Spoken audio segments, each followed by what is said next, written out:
Hi everyone! Blessed day sa ating lahat! Ngayong araw nga ay gagawa ako ng chicken hotdog with carrots and malunggay.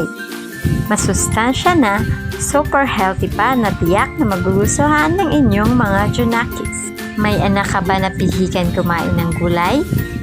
Wes, para sa'yo ang gagawin ko na ito. Hayan nga at natapos na ako maghimay-himay ng malunggay. Sunod ko naman ginawa ay hiniwa ko muna yung carrots at hindi ko na pala nag-reviewhan yan kasi nga nakalimutan ko doon sa labas yung cellphone ko. Alam niyo ba dyan guys, habang naghihiwa ako ay napapaisip ako ano kayang lasa nito mamaya at magugustuhan kaya ito ng anak ko?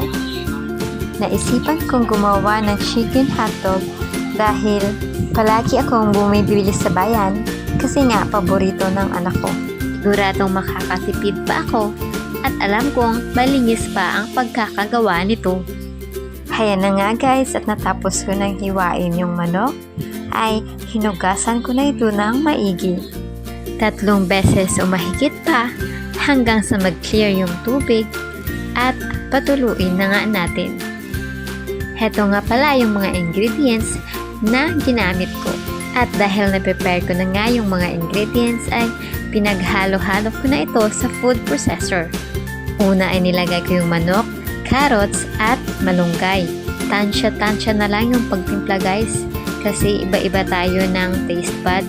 Nilagyan ko ng 3 kutsarang harina, pepper, lechon, kunting asin, 2 kutsarang mantika, 1 kalahating asukal, kalahating baso ng malamig na tubig, at 1 large egg. Ayan na nga guys at nagsama-sama ko na ang lahat ng ingredients at ready to grind na sa ating food processor. Ayan na. Ayan na yung consistency na gusto ko. Kaya ilalagay na natin yan mamaya sa ating molder or hotdog molder. Last ko nga pala nilagay ay yung cheese. Munti ko na pa yang makalimutan. Ayan na nga at minekos-mekos ko na yan at nilagay ko na nga sa ating hotdog molder.